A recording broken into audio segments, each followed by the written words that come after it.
So you know there are more ways to make lightning than. Okay, let's start this off. So this is going to be our sun, yes? Yeah. You know that the particles in there start off, they say, in the middle, yes? Yeah. And they collide with one another. And by this point, they've got so hot because they just keep hitting into each other, bumping into each other. Yeah.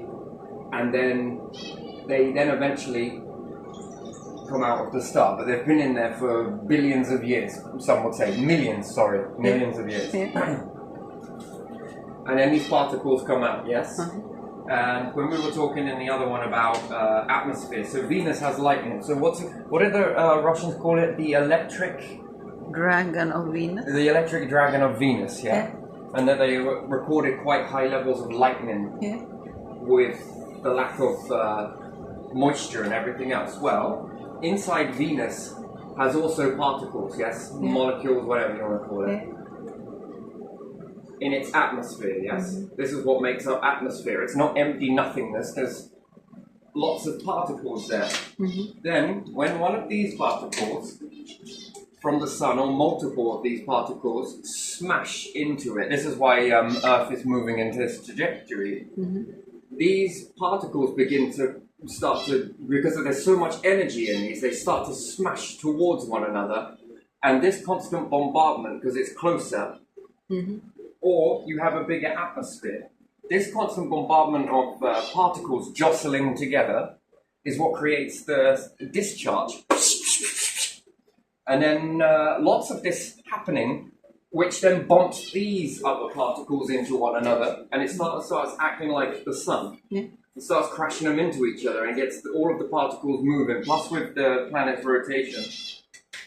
And the air on Venus is quite, it's got a vortex, hasn't it? Yeah. One goes one way, one goes the other way on the bottom, yeah? This is really maneuvering the particles even more so, and then you've got another stream of particles, high energy particles from the sun, the star, that then interact with these.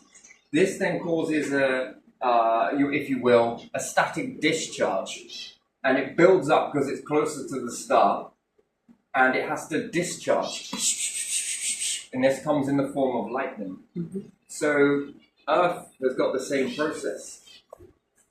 All of these particles that are coming out of the star in multiple directions, yes? Yeah. Smack into Earth.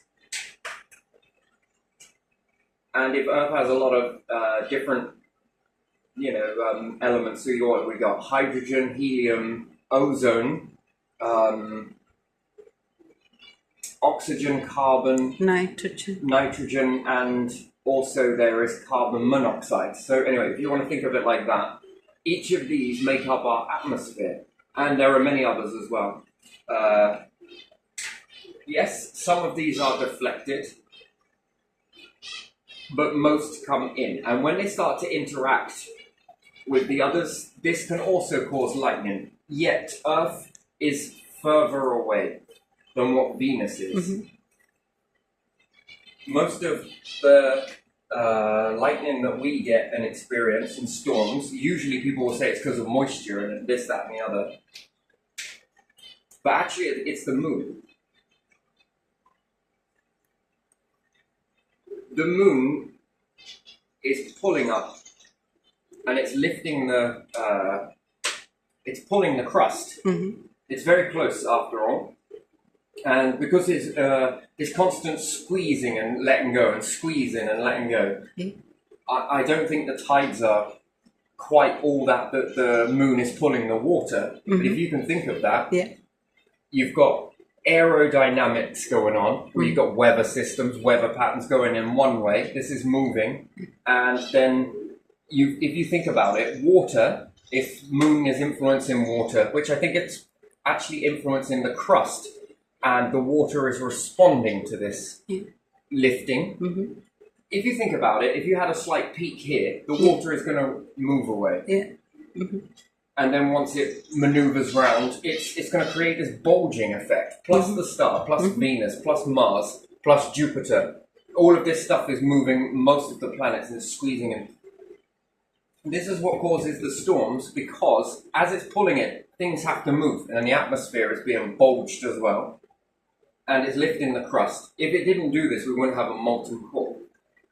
Yeah. You know, like when you take a piece of metal, for example, and you start bending it, you notice how hot it gets before it breaks. Yeah. So that's what's going on in the core of. Now, I suppose I can use this one.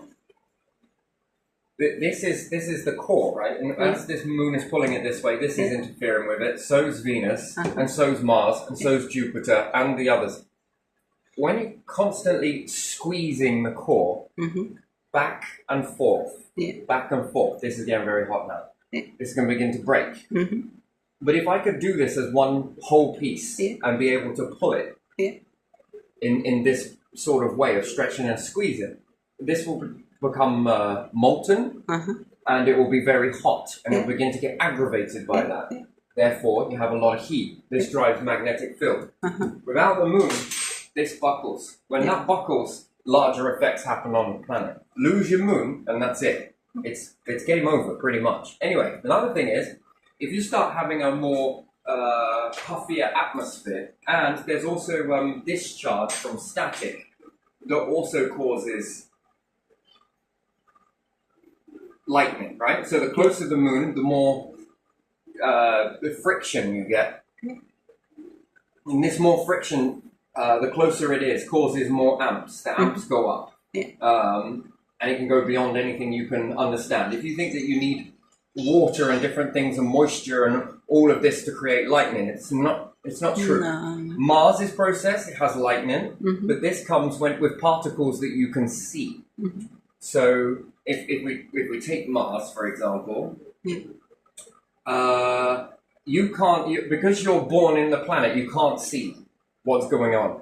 And if you went to Mars, you may be able to see a little bit more. You know, sometimes when you stare up into the sky, when it's bright, do you see all of those dots moving around? In the distance? You are seeing atmosphere. Yet you're not registering it as that, and anyone that ever looks at that will be like, I've always wondered what that is. Yeah, you're seeing atmosphere. Yet that is going on much closer, but the brain, by design, you've been born into the soup. It has been told not to see that, because it would affect your ability to survive, and then there wouldn't be any point in having eyes. There's no point in having eyes if you can just see nothing but atmosphere. Doesn't, right? Do you get what I mean? Yeah. So the body had to evolve so that you couldn't see certain things. Whoops, that was a bit terrible. It doesn't matter. So some things are there that it knows are there, but it knows that there's a reason not to see this, so it blinks it out. You can't see infrared. There's a good reason for that. Very good reason. Most things that you can't see that the camera can, there's a fucking good reason as to why you can't see it. Doesn't mean that your structure is not aware that it's there. It is. If not, how would your lungs form? Do you see the process of the carefully choreographed dance that's going on, that you are born into it, so you become unaware of it? When creating a vessel, if you were able to create a vessel, let's say if you are able to create life forms, you would intricately remove things that you knew would impact them. Yes? There would be no point having eyes if you could see the atmosphere. You'd still be blind. What would be the point in having eyes? And there are certain sounds that you can't hear. What would be the point in hearing sounds that impact your ability to hear? So it would drown out, and the ear and the brain would distort this other sounds in that, and you wouldn't be able to hear, so there would be no point in having ears, so you need to be put into a bandwidth. If you stay in this ratio and this ratio,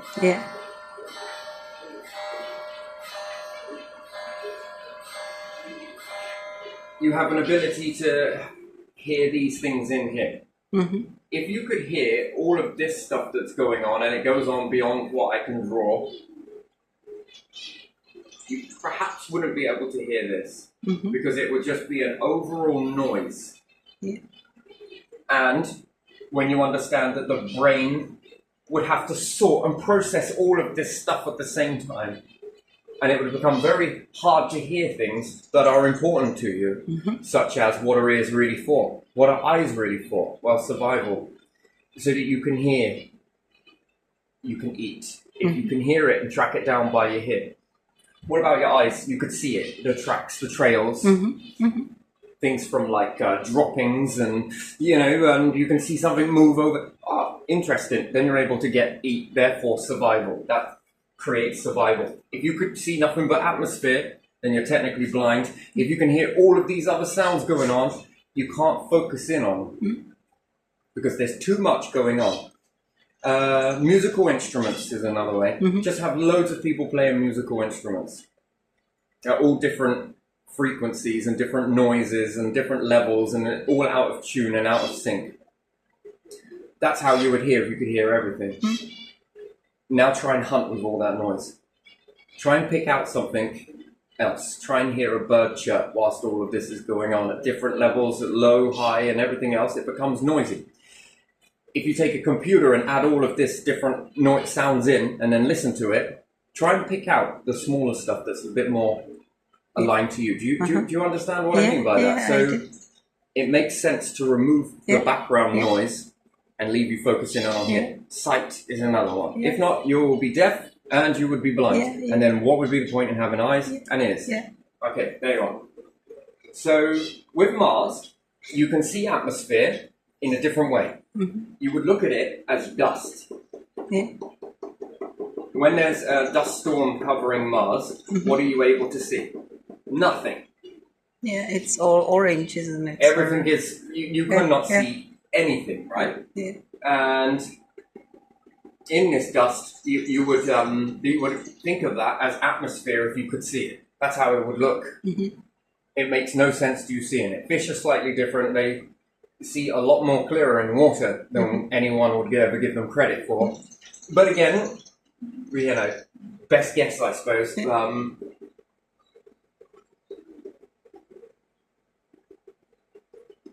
So in this dust, what else do you get? Static. Static is what?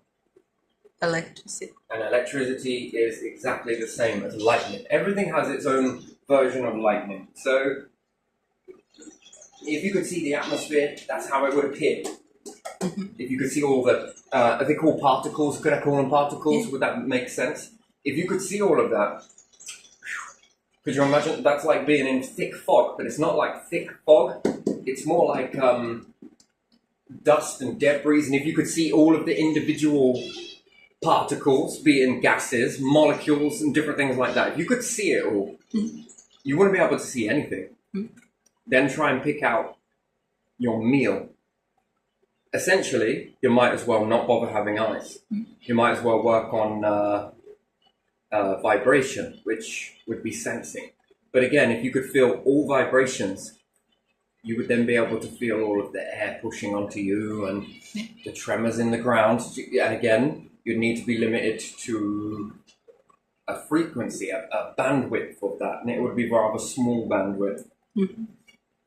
If the atmosphere on Earth gets too big, where you convert a lot of solids into gases, this would probably be more accurate. Problem is with that, I don't think electronics would handle it. Actually, I know the electronics wouldn't handle it. They would overcompensate, undercompensate. You could probably tap into it and get a different form of energy, yes. But if it was a computer, forget it won't work. It would discharge and certain things, everything would be popping all the time. Remember, again, electronics are limited to Earth. Anywhere else, take this dust here and all of that discharging of energy. It's not great. Try and function a few things on here. I know they've got the rovers and different things like that, but only one of them works now anyway because you'll of that. sort it out before long. And I think it needs to go in sleep mode in this storm, and it needs to conserve power, and you could just spin off the dust or you put it into a ball, a hamster ball, with a gap in it that the rover can move a pulley, which then opens a hatch. And also this allows you to get over a lot of terrain if the rover was in there. And the more that it drove forwards, the ball would roll over things. Again, if you could make it quite stakey in that sort of way, you could get over the land in a very different way. Bigger objects don't matter. And these could move. And you could have more of these inflate out versus in, if you would say inflating. Probably wouldn't use something like that. But again, if it had hatches that could remove out of the way and then the rover is able to access anything outside of it, if there ever was a dust storm, it hit the outer side and all it needs to do is just move forward. But how do you stop it? Well, you'd use nanospray, a type of nanotechnology that stops things from sticking to it as it's rolling over.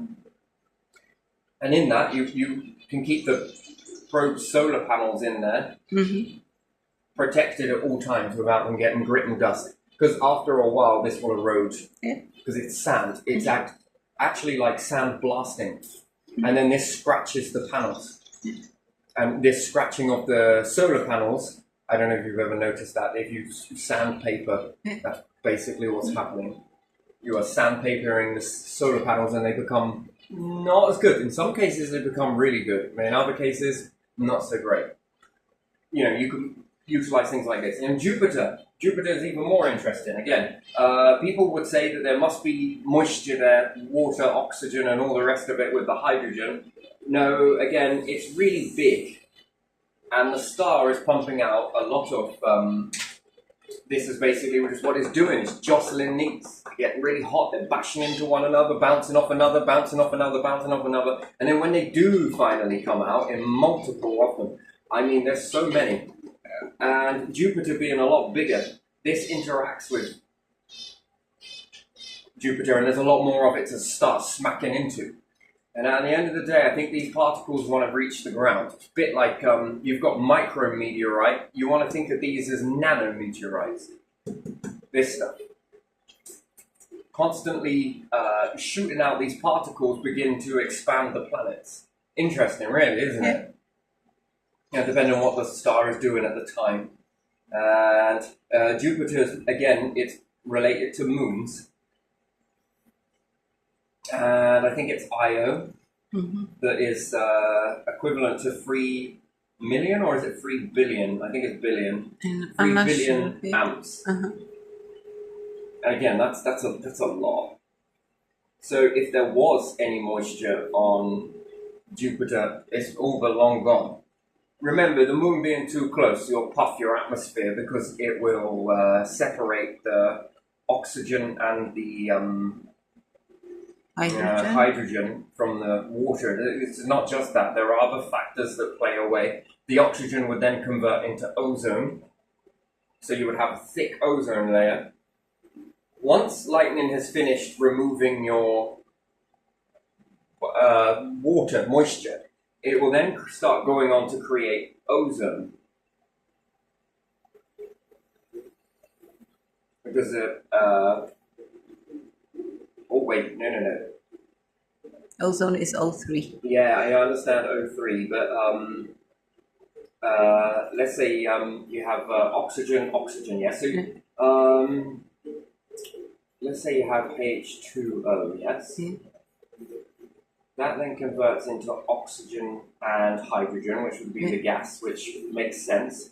And then 2 oxygen then does go on to make O3, yes? So would it just be O2? Yeah.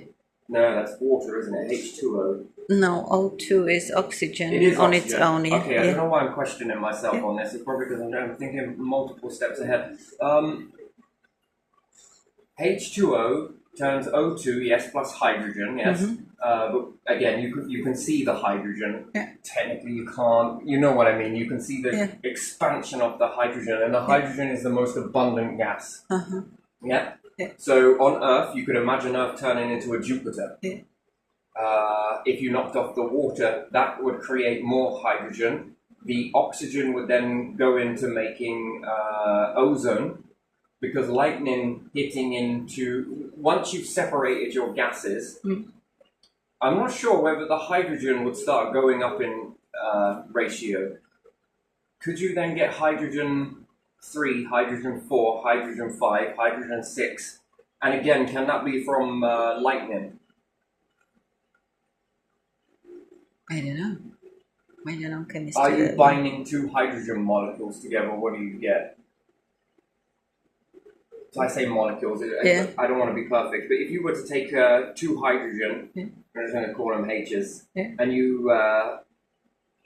utilize enough energy to do so, what do you make? H1, then do you make H2, H3? Because I think in France they found some hydrogen 5, didn't they? I don't know. Something like that. Or is it hydrogen 6? On the moon there's hydrogen 3. Yeah. Which makes sense. Then that means that the moon was really close to the Earth at one point and the atmosphere puffed up. This would have encased some of the moon. So there should be trace elements of oxygen on there and an awful lot of hydrogen. And again, it would have been molten. So therefore, sand, regerwurf, which would be beads, which would then are like little time capsules. They hold on to the gases at the time. The moon would have then lost most of its. Actually, I think personally, I think the moon would have, the Earth would have stolen some of that gas back. A bit like if you have two stars, one hits into the other, and beyond. By the way, not just into. But when you've got them close together, one always usually steals off the other one. It sort of takes back from the star. And they're very interesting. It causes instability. The same thing happens in planets. Io, thin skin, yeah? So that would have been a lot closer. And that would have moved away. But the Earth has potential to become a Jupiter. And then you would understand then that it would get very hot in the core. Most of the metals that you have around would sink. And this would, again, how much of the burning would you need, or the heat would you need to start removing, not soil, I don't want to say soil, but the elements on the ground? Rock. What level does, lava is, what things can you put in there? Can you put bits of flint? Will it molten that? Into a volcano, into the core? Yes. Yeah. Okay. What can you put in a volcano that then starts molting? I think everything that you can find and put in there will become molten. If you think about it, granite being the hardest one, and even that it can become. So again, and then what does that do after it's burnt away? And then where's too hot for it to the point where it turns into a, we'll take life forms being nature, cut it down, burn it. It hasn't disappeared, it's turned into a gas. When you cut down the tree, it falls down and puts moisture back in. What happens when you boil a kettle? It's slightly different because you're in a pressurized atmosphere, but again, where's the limit of that? That once it's separated, when does it begin to pull back again? And I think that comes largely due to your positioning, that the atmosphere can then begin to collapse down on itself.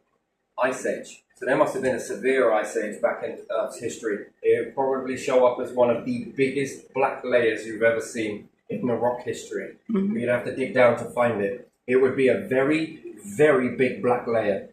It would have been like a ice age of all ice ages, I reckon. And then the atmosphere would have started collapsing down on itself. This is how it begins to rectify itself if it gets too big, I think. So if Io moves away, and the rest of the moons move away because they are influencing Jupiter as well. One's pulling this way, one's pulling this way, and then all of them seem to be in a sort of particular area, and then you look again at Jupiter and some are over here. Some are going faster than others, yeah?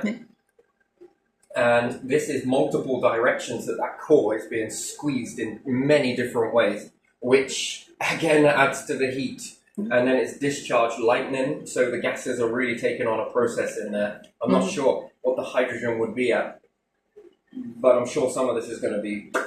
And to test its outer atmosphere, let's say, it must be high levels of ozone. That's what would lead you to believe that there was water. Not anymore. Because what happens to ozone after a while? Does it convert back into water? Probably not. Probably not. And then, does it ever get a hole in it? And if it does, what comes out of that? Very interesting. And then if a meteorite skims it, does it steal some of the atmosphere? Does it take some with it? Does it knock some out?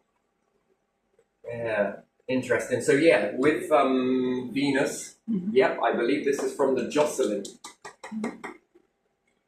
What's going on in the sun with these particles that get really aggravated and quite hot? Yep, the same thing can happen here. If you keep burning solids into gases, then you're going to get hotter. Why? Because these have got more to hit into. Whereas before, it was stored as a tree, stored as coal, stored as oils under the ocean. That was a solid or a liquid, doesn't really matter. Again, liquid, solid, who cares? You know, it wasn't a gas. Gas has to go somewhere. And this puffs up your atmosphere. The bigger the atmosphere you have, the more interaction with these bombardment of particles that are coming from the star. And then this hitting into one another is going to get hot. Very hot. Because it's all jostling around. And this will be why underground is cooler. Because it's less to penetrate down. Do you get what I mean? If you had a hole, perhaps you would feel this heat go down further. Because there's more to jostle into. But when you're on the ground level, it's pretty damn hot. Yeah, atmosphere puffs. Much more bombardment. So potentially this could stop an ice age. Not stop it, I'd say prolong it. The inevitability. As long as no other factors happen. An alignment of planets, a switch. If we switch with Mars, Mars is a weird orbit, but you can tell why Mars has a weird orbit. Do you notice Mars in the sky seems to do this? Yeah. Yeah? That's because of Phobos and Deimos. The way they are swinging around the planet, sort of pulling it, and then swinging around and pulling on it. This staggers it. Mars's balance is off. It's wrong. It will switch with the Earth at some point. That's coming. That's a big event, perhaps. I don't know whether humans will be here by then, but who knows? It could happen. It could happen over the course of a year, this year, but it could happen in the next X amount of years. It's not guaranteed. We'll probably see Betelgeuse explode before then. What a beautiful sight that will be. And Mars is said to switch positions with Earth. There's a dance happening, and it will happen. When? Mystery. Leave that one. It'll happen when it happens, but it's going to. No ifs or buts or maybes about that. And it makes sense because did you know Earth's twin is Jupiter? This is just big brother, and Earth is just little sister. Do you know that? No. When you look at the makeup of the planets, you want to split them up a bit. And then you look at Mars and Venus. So Mars has already switched with the Earth once before. This switch has already happened. Earth is half Mars, half Jupiter. Venus is half Mars, half Mercury, you could say. Just things that just don't make sense. How did Mars get its moon? Didn't the core get knocked off? Didn't the crust get knocked off on Mercury? The crust got knocked off. Now, which way that went? Some would say the sun. I would have said then it would have been early on. Perhaps that would have bypassed Venus. It could have even knocked Venus's moon out. Venus had a moon, not anymore. Mars then got a moon. So did Earth. Mars lost its moon. The positioning, yeah, it's strange. And then when you look at Saturn, Yeah. you can think half Jupiter, half Uranus. Almost seems half and half. Do you notice the sort of Jupiter and Earth? They both have very distinctive nature about them. The weather patterns. And their makeup is very similar. So that meant that they rolled in the same area when forming. If you make a load of circles, and let's say we use a load of seeds, yeah? And we sprinkle a load of seeds around in a circular motion, around in a nebula, and then we take some flour and we do that one in an outer, and then we go in with rings of different debris. I don't know, let's make them about that thick, each one, yes? And this would be a nebula. You want to think of it like a nebula. And then some of these clumps start coming together. The star's already forming in this. But there is this moving this way and this way. And this way and this way. So, the objects that are in these rings of debris are going to roll into these areas here. But Jupiter isn't going to get the stuff that's over here. Earth will. And Earth isn't going to get the stuff over here. Jupiter will. And then you could say that Uranus will. And this rolling process around and around and around. Do you see then how you would get very similar makeup in, not identical, but similar? Interesting. And all of them look like they've rolled in this position. When you look at it this way, the alignment is wrong. And then what's sorting that alignment? That's interesting. That's an interesting question. So, if you were to shrink down Jupiter and convert those gases into liquids, you're looking at a similar Earth. Yeah. Shrink it down. If you puff up and turn the liquids into Earth, into gases, you're looking at a Jupiter. You wouldn't think it, would you? But there's a lot to unpack, right? Liquid into gas, solids into gases. There's a lot there. So what life did it have? See, that's another question. It must have had something in there. I'm sure you'll find it. It would be in Jupiter. How that would look. Because you see, looking for life is an interesting thing. But what was the cooking process that killed it? What caused it to go extinct, right? How did it get separated? And then, after it's all been separated, molten and everything else, what did these, I'm going to just call them elements. What did they then bind into? You know, it's an intricate move, isn't it? If you say that life ends here, or our bones will be left, that's not true. What happens if the planet gets molten? What happens if I take bones and throw them in a volcano? Bye. It's gone then, isn't it? What traces of life would be left? Then we would say, well, then what about the pyramids then? Well, depends what happens. Does Earth go molten? Does it get hot? Does it sandblast all of that away? What can the pyramids take if the planet gets pressurized? Will it crush all of that? Yeah, interesting. And then how hot does it get? How hot does the core get? It will start generating more heat than it's receiving from the sun by the squeezing process. And then how much is able to be squeezed based on how hot it's getting? Nothing will survive that. Then you would need to know then those processes that went after that. Yes, there was life here if you knew it, but you'd have to know it before. And then a lot of changes will happen very quickly. How does life mix back into the grand scheme of things after it has existed?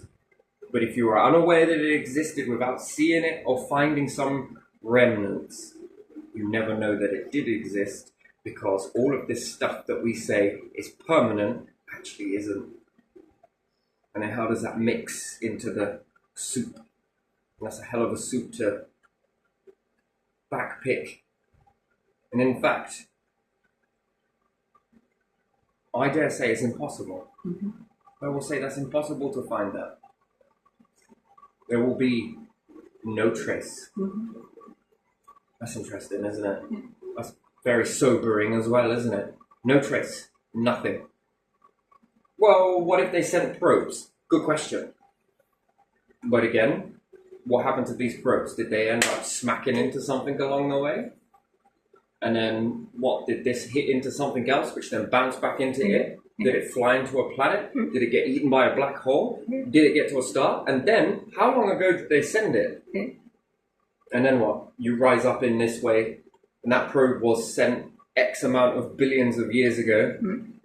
You would have to travel twice the distance, twice the speed in order to get ahead of it, in order to slow that probe down. If, in some miracle, you could do that. Unless the probe was just out. Or what about a satellite? Well, again, micrometeorites hit bit by bit by bit by bit by bit. Just breaks it all away. There is no trace. The only trace of life is to live. That is it. Other than that, no one would ever know. You see? Because, again, life is about a time frame. And you've lived this long and it took this long, but to say that other life forms didn't rise up and fall in that smaller amount of time, and then how old is everything? There's been lots of mishing and moshing since then, and in the planetary terms of things, some things may have had life on it, but it's just too hot to get to, too overpressurized to even find the remnants if there were any. Interesting. And then expansion of gases, contraction of gases, ice. I mean, this knocks things down. This grinds things away. Heat, explosions.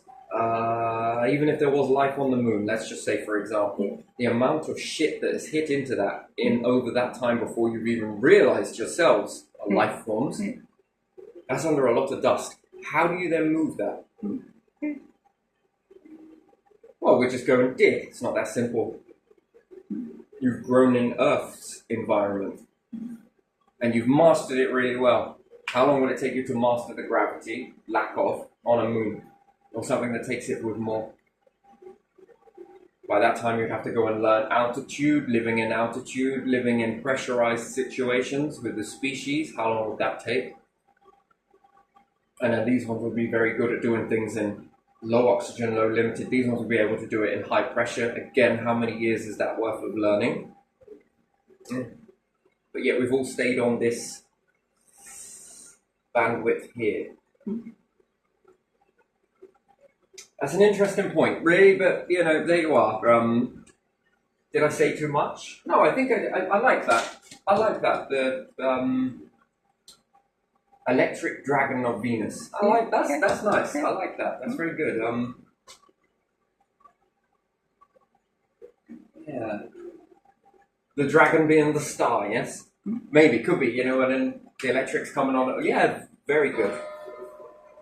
Interesting. Right, I'm going to leave this one here just for now. There is more I want to go into, but not yet.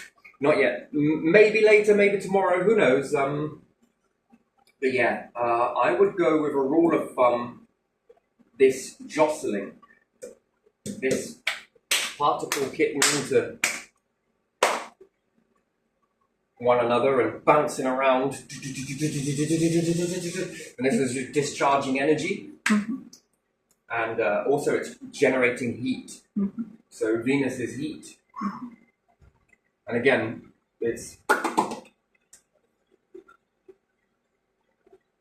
Again, if you're in a space suit and you are around Venus, you won't feel this as much. Why? Because you're limited amount of gas in your suit. A lot less... But if you had a really big atmosphere around you with lots of shit going on in it, and then these particles had more to interact with, you're going to get hot.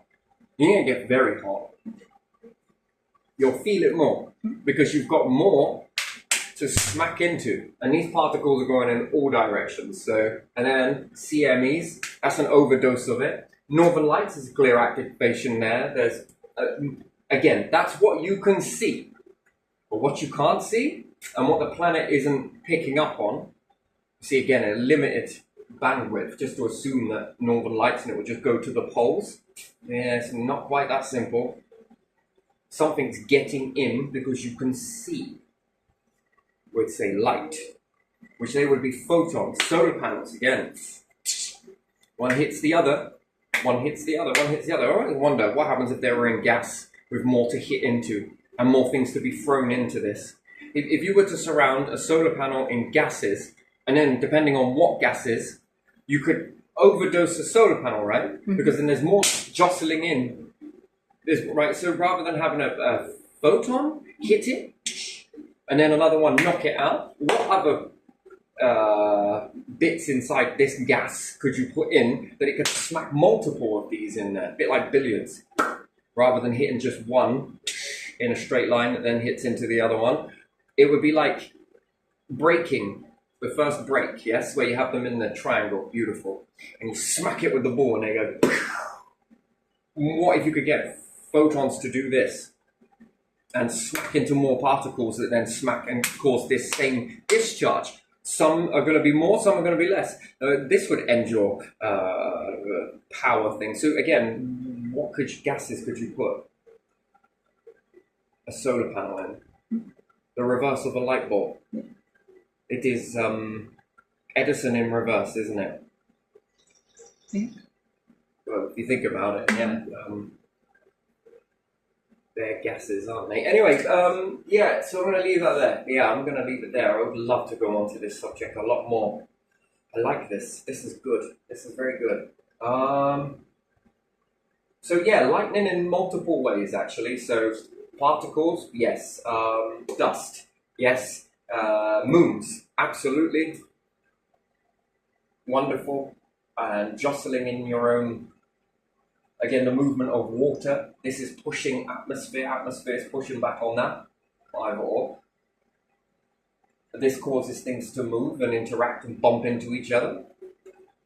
This stuff is traveling at this speed, but now this one moves pretty quick and then smacks into it. Not going to be much of a discharge on that, but it's still going to be something. Mm-hmm. Interesting. Very interesting. Okay, let's leave it there.